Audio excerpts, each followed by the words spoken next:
नमस्कार दोस्तों, अब तक हमने पढ़ा, आपने बहुत अच्छा रेस्पॉन्स दिया।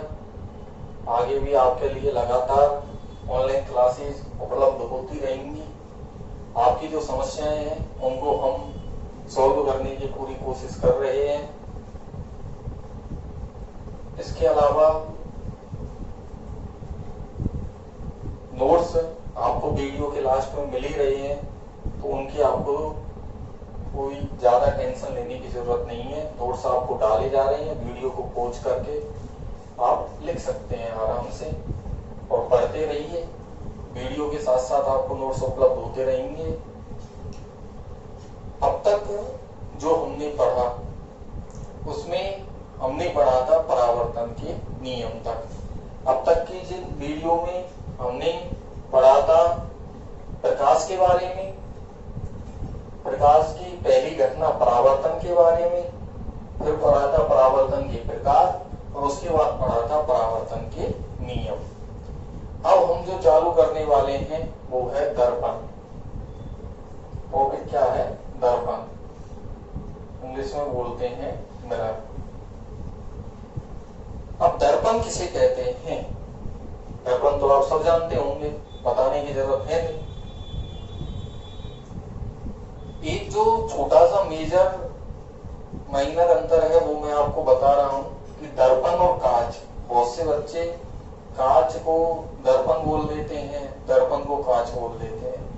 कांच कुछ भी हो सकता है, मैं ये नहीं बोल रहा कि दर्पण कांच नहीं है, दर्पण भी कांच है, लेकिन प्रत्येक कांच दर्पण नहीं होता।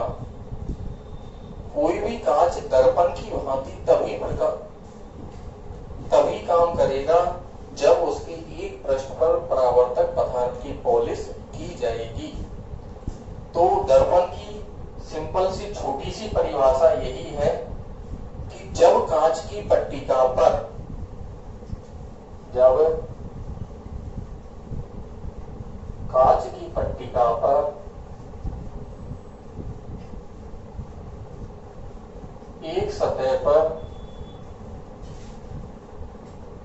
एक सतह पर परावर्तक पदार्थ की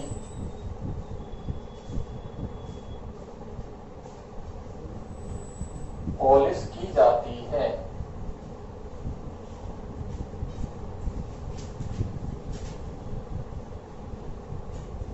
तो उसे हम दर्पण कहते हैं। जिसमें डेली आप अपना चेहरा देखने के लिए उपयोग करते हैं वह दर्पण है। कांच जिसके आर पार देखते हैं वो भी कांच हो सकता है, दर्पण भी एक प्रकार का कांच है, लेकिन जिसके आर पार देख सकते हैं उसको हम दर्पण नहीं कहेंगे। दर्पण हम उसको ही बोलते हैं जिसमें हम अपना प्रतिबिंब देख सकते हैं, हमें अपना चेहरा दिखाई देता है। आप डेली सुबह जिस कांच का उपयोग अपना चेहरा, अपना प्रतिबिंब देखने के लिए करते हैं वह दर्पण है। तो आपने उसके देखा होगा एक पृष्ठ पर परावर्तक पदार्थ की पॉलिशिंग होती है। परावर्तक पदार्थ के रूप में सिल्वर या निकल का उपयोग किया जाता है। तो एक सतह पर पॉलिश हो जाती है तो दूसरी सतह पर हमें अपना प्रतिबिंब दिखाई देता है, तो उसको हम क्या बोलते हैं? दर्पण। तो दर्पण समझ में आ गया। जब पदार्थ की कांच की पट्टिका की एक सतह पर परावर्तक पदार्थ की पॉलिश की जाती है तो वह क्या कहलाता है? दर्पण। अब पढ़ेंगे हम दर्पण के प्रकार। क्या पढ़ेंगे? दर्पण के प्रकार। दर्पण दो प्रकार के होते हैं, समतल दर्पण, दूसरा होता है गोलीय दर्पण।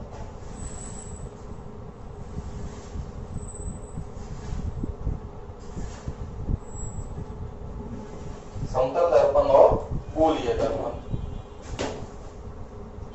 समतल दर्पण, दर्पण का मतलब समझ में आ गया, कोई भी कांच की पट्टिका जिसकी एक सतह पर परावर्तक पदार्थ की पॉलिश हो। समतल का मतलब सतह कैसी होनी चाहिए उसकी? समतल। समतल दर्पण से मतलब है जिसकी सतह, जिसकी परावर्तक पृष्ठ समतल हो वह दर्पण क्या कहलाएगा? समतल दर्पण। गोलीय दर्पण, जिसका परावर्तक पृष्ठ गोलीय हो वह दर्पण गोलीय दर्पण। डेफिनेशन सिंपल है, दर्पण कांच की पट्टिका की एक सतह पर परावर्तक पदार्थ की पॉलिश। समतल का मतलब समतल, तो वह पट्टिका वह सतह कैसी होनी चाहिए, समतल। यदि समतल कांच की पट्टिका की एक सतह पर परावर्तक पदार्थ की पॉलिश है तो वह कौन सा दर्पण कहलाएगा, समतल दर्पण। और यदि गोलीय कांच की पट्टिका की एक सतह पर परावर्तक पदार्थ की पॉलिश है तो वह दर्पण कौन सा कहलाएगा, गोलीय दर्पण। बात आई समझ में। तो वह दर्पण जिसका परावर्तक पृष्ठ समतल हो, समतल दर्पण कहलाता है। वह दर्पण जिसका परावर्तक पदार्थ गोलीय हो, वह गोलीय दर्पण कहलाता है। अब देखो कैसे। मान लो ये बोर्ड एक कांच की पट्टिका है। बोर्ड क्या है, कांच की पट्टिका। और इस कांच की पट्टिका के पीछे परावर्तक पदार्थ की पॉलिश है, मतलब यह पूरा एक दर्पण है। अब इसमें से मैंने इस साइज का एक टुकड़ा काट लिया, तो यह कौन सा दर्पण, कौन सा दर्पण होगा, समतल दर्पण। कौन सा दर्पण होगा, समतल दर्पण। अब मान लो कि आपने कई डिजाइन के, कई आकृतियों के कांच दर्पण देखे होंगे। मैंने ऐसे एक गोल टुकड़ा काट लिया, तो यह दर्पण कौन सा होगा। अब यह किस प्रकार का दर्पण है, यह गोलीय दर्पण नहीं होगा। बहुत से बच्चे सोच रहे होंगे कि सर ये तो गोल हो गया, आपने बोला था जिसका परावर्तक पृष्ठ गोलीय हो वह दर्पण गोलीय दर्पण होता है, तो यह तो पूरा ही गोल है। कौन सा दर्पण होना चाहिए था, गोलीय दर्पण। लेकिन जो मैंने बोला था उस पर ध्यान दो। मैंने बोला था कि परावर्तक पृष्ठ गोलीय होना चाहिए। यहाँ देखो आप, जो पृष्ठ है, यह पृष्ठ है, इसकी आकृति गोल है लेकिन पृष्ठ कैसा है, समतल। तो यह दर्पण भी कैसा होगा, समतल दर्पण। आप जो चेहरा देखने के लिए दर्पण उपयोग करते हैं वो गोलाकृति में हो सकता है, वर्गाकार हो सकता है, आयताकार हो सकता है, और कोई डिजाइन और कोई आकृति का हो सकता है, लेकिन उसका पृष्ठ कैसा होता है, समतल। तो वह किस प्रकार का दर्पण है, समतल दर्पण। ठीक है, तो यह चीज ध्यान रखना। आकृति से कोई लेना देना नहीं है। डिजाइन कुछ भी हो सकती है, आकृति कुछ भी हो सकती है, गोल हो सकती है, आयत हो सकती है, वर्ग हो सकती है, चतुर्भुज हो सकती है, षटभुज हो सकती है। हमें किससे मतलब है, सिर्फ पृष्ठ से। हमें यह पृष्ठ देखना है कि पृष्ठ समतल है या गोल है। अब बताओ यह पृष्ठ समतल है या नहीं है, समतल है तो दर्पण भी कैसा होगा, समतल। यह भी कैसा दर्पण, समतल दर्पण। अब बात आएगी गोलीय दर्पण की। सर गोलीय दर्पण कैसे होते हैं, तो जिनका पृष्ठ गोल बड़ा हुआ पृष्ठ होता है वह दर्पण गोलीय दर्पण कहलाते हैं। जैसे कि आप में से बहुत सारे लोग साइकिल चलाते होंगे। साइकिल में जो घंटी होती है, कभी उसमें अपना चेहरा देखा है। साइकिल की घंटी कैसे मुड़ी हुई होती है, ऐसे गोल मुड़ी हुई होती है या नहीं होती। तो अब यहाँ उसका पृष्ठ गोल है। जिस सतह पर हम अपना चेहरा देखेंगे वो सतह गोल है, उस पृष्ठ गोल है। तो साइकिल की घंटी किसकी तरह कार्य करेगी, गोलीय दर्पण की तरह। चम्मच, चम्मच देखी होगी आपने। चम्मच कैसी होती है, ऐसे होती है। यदि इस सतह पर देखो, अब यह पृष्ठ मुड़ा हुआ है, इसकी सतह मुड़ी हुई है, तो यह सतह है। इस सतह पर यदि आप अपना प्रतिबिंब देख रहे हो तो यह चम्मच किसकी तरह कार्य करेगी, गोलीय दर्पण की तरह। यदि आप चम्मच को उल्टा करके इधर की साइड भी अपना प्रतिबिंब देख सकते हो तो यह सतह भी कैसी है, गोल। तो यह भी किसकी तरह कार्य करेगी, गोलीय दर्पण की तरह। तो दर्पण जब कांच की पट्टिका की एक सतह पर परावर्तक पदार्थ की तरह पॉलिश कर दी जाए तो वह क्या कहलाएगा, दर्पण। और दर्पण के प्रकार बताए मैंने। दर्पण दो प्रकार के होते हैं, समतल दर्पण और गोलीय दर्पण। समतल दर्पण जब परावर्तक पृष्ठ समतल हो तो वह दर्पण कौन सा दर्पण कहलाता है, समतल दर्पण। गोलीय दर्पण जो परावर्तक पृष्ठ गोलीय हो, जैसे कि मैंने एग्जांपल बताया आपको, साइकिल की घंटी गोल होती है, है उनमें यदि हम अपना प्रतिबिंब देखेंगे तो वह कौन सा दर्पण कहलाएगा? गोलीय दर्पण। तो यह दर्पण समझ में आई, दो प्रकार के, समतल दर्पण और गोलीय दर्पण। गोलीय दर्पण के बारे में हम डिटेल से आगे पढ़ेंगे, पहले अभी हम समतल दर्पण के बारे में कुछ टॉपिक और पढ़ेंगे। तो अब हम पढ़ेंगे समतल दर्पण। समतल दर्पण की डेफिनेशन तो समझ में आई नहीं होगी। जिसका परावर्तक पृष्ठ समतल होता है वह दर्पण समतल दर्पण। जो दर्पण हम डेली अपना चेहरा प्रतिबिंब देखने के लिए काम में लेते हैं वो कौन सा दर्पण? समतल दर्पण। अब जो टॉपिक है वह है समतल दर्पण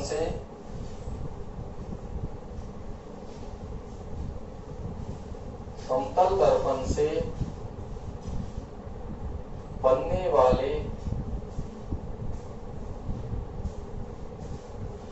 प्रतिबिंब की विशेषताएं।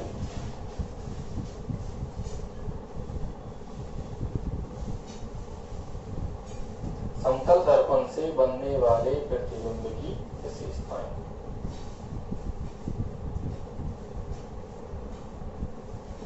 अब यह तो आप सब जानते हो,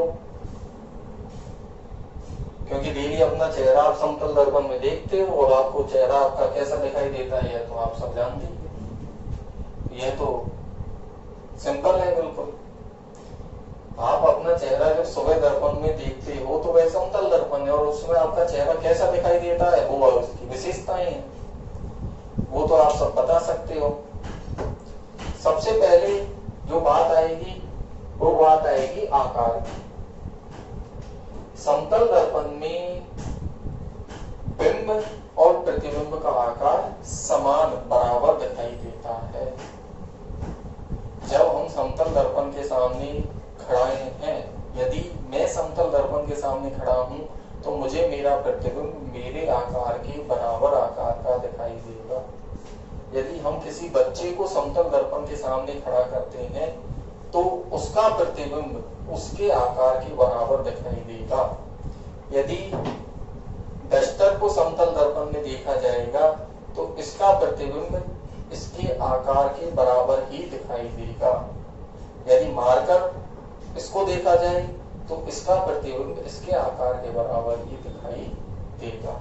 आपने खुद ने देखा होगा, नहीं देखा हो तो अब देख लेना। घर बैठे हो आप, प्रैक्टिकल करना, क्लास के खत्म होते ही तुरंत दर्पण के सामने जाके खड़े हो जाना और देखना प्रतिबिंब वो तुम्हारे बराबर ही दिख रहा है क्या। या हो सकता है कि तुम 5 फुट के हो प्रतिबिंब 2.5 फुट का दिख रहा है, या 5 फुट के तुम और प्रतिबिंब 10 फुट का दिख रहा है। तो ये तो आप खुद प्रैक्टिकल करके देख सकते हो कि प्रतिबिंब कितना बड़ा दिखाई देगा। तो पहली विशेषता है, आप सबने देखी होगी कि जितने आकार की, जितने साइज की हम वस्तु प्रतिबिंब के सामने रखेंगे उतने ही आकार का प्रतिबिंब हमें दिखाई देगा। तो पहली विशेषता मैं यहाँ लिख रहा हूं बिंब, और मैं लिख रहा हूं वह प्रतिबिंब का आकार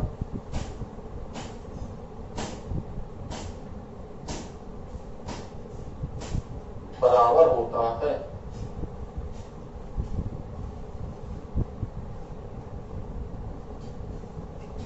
पहला नियम, पहली विशेषता है बिंब में प्रतिबिंब का आकार बराबर होता है। जितने आकार की वस्तु उतने ही आकार का उसका प्रतिबिंब। जो फोटो दिखता है, जो शीशे में दर्पण में आप देखते हो उसको ही प्रतिबिंब बोलते हैं।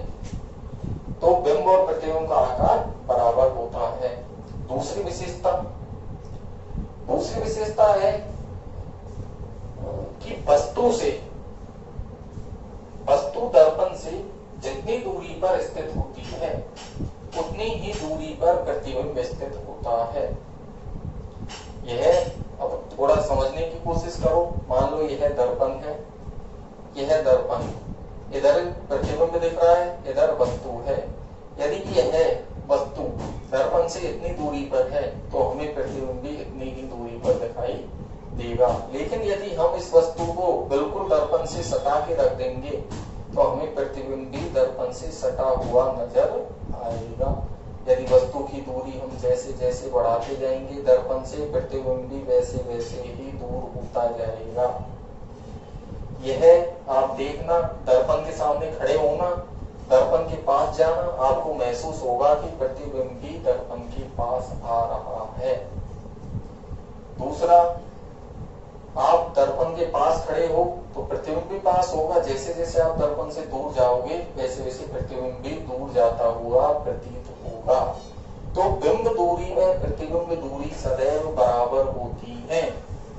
बिंब दूरी, दर्पण और बिंब के मध्य की दूरी क्या कहलाती है? बिंब दूरी। बिंब बोलते हैं वस्तु को। तो दर्पण व वस्तु या बिंब के मध्य की दूरी बिंब दूरी, और दर्पण और प्रतिबिंब के मध्य की दूरी प्रतिबिंब दूरी। तो जितनी दूरी पर वस्तु स्थित होगी उतनी ही दूरी पर प्रतिबिंब स्थित होगा। तो बिंब दूरी और प्रतिबिंब दूरी सदैव बराबर होती है। यह क्या है? दूसरी विशेषता। बिंब दूरी व प्रतिबिंब दूरी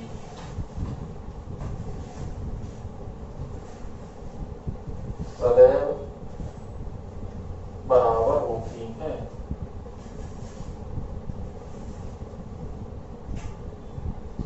और समझो कैसे? मान लो यह कोई समतल दर्पण है, यहां कोई व्यक्ति खड़ा है, यह व्यक्ति खड़ा है और यह दूरी 10 मीटर की है। यह दूरी 10 मीटर की है, मतलब यह व्यक्ति दर्पण से 10 मीटर की दूरी पर खड़ा है। तो उसका जो प्रतिबिंब है वह भी दर्पण से 10 मीटर की दूरी पर दिखाई देगा। यह दूरी भी कितनी होगी? 10 मीटर। इस नियम का मतलब यह है कि जितनी दूर वस्तु होगी दर्पण के इधर की साइड उतनी ही दूर क्या दिखाई देगा? प्रतिबिंब। यह बिंब है, यह क्या है? प्रतिबिंब। तो आपसे क्वेश्चन पूछ सकता है, यदि कोई वस्तु समतल दर्पण के सामने 10 मीटर की दूरी पर स्थित है तो उसका प्रतिबिंब दर्पण से कितनी दूरी पर स्थित होगा? तो हमें पता है समतल दर्पण से बनने वाली विशेषताओं से कि जितनी दूरी पर वस्तु दर्पण से स्थित होती है उतनी ही दूरी पर प्रतिबिंब स्थित होता है।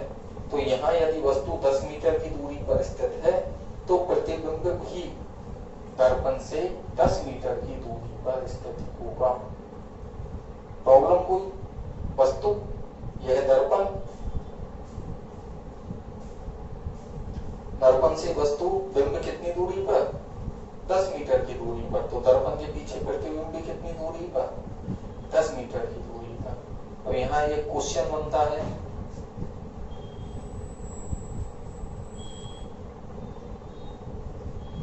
यदि कोई वस्तु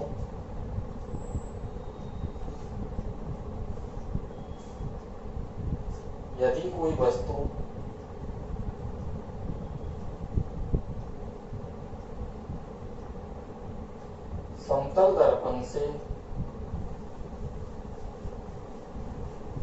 20 मीटर की दूरी पर स्थित है,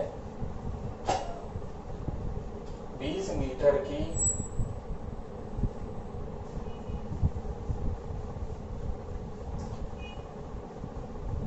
दूरी पर स्थित है,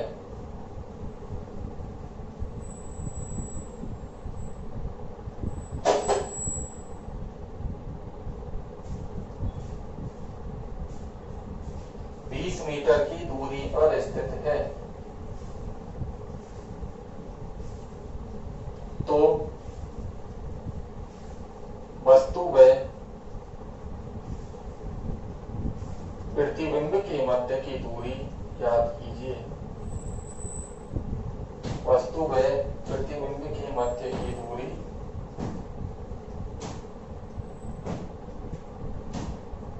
ज्ञात कीजिए।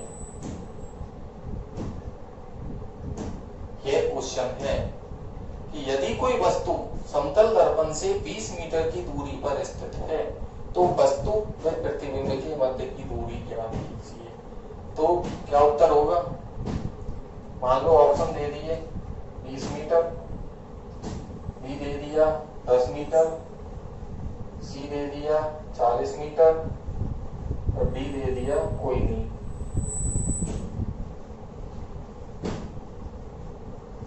तो आपका आंसर क्या होगा? क्वेश्चन ध्यान से पढ़ो। यदि कोई वस्तु समतल दर्पण से 20 मीटर की दूरी पर स्थित है तो वस्तु व प्रतिबिंब के मध्य की दूरी ज्ञात कीजिए। नियम दूसरा बोलता है कि जितनी दूरी पर वस्तु दर्पण से स्थित होगी उतनी ही दूरी पर प्रतिबिंब स्थित होगा। तो जो बच्चे ए के साथ हैं उनका आंसर गलत है, जो बच्चे बी के साथ हैं उनका आंसर और भी ज्यादा गलत है, जो बच्चे सी के साथ हैं उनका आंसर बिल्कुल सही है। और अब यह कैसे, तो समझने की कोशिश कीजिए। यह समतल दर्पण, यहां से मैंने बोला वस्तु क्या आदमी ले लो, यह आदमी 20 मीटर की दूरी पर स्थित है। क्वेश्चन में बोला है यदि कोई वस्तु समतल दर्पण से 20 मीटर की दूरी पर स्थित है। अब हमें पता है जितनी दूरी पर वस्तु स्थित उतनी दूरी पर क्या बनेगा उसका प्रतिबिंब। यह दूरी भी कितनी हो गई 20 मीटर, जितनी दूरी पर वस्तु स्थित उतनी दूरी पर प्रतिबिंब बनेगा। उसने हमसे अब प्रतिबिंब दूरी नहीं पूछी, उसने यह नहीं पूछा कि प्रतिबिंब दर्पण से कितनी दूरी पर है।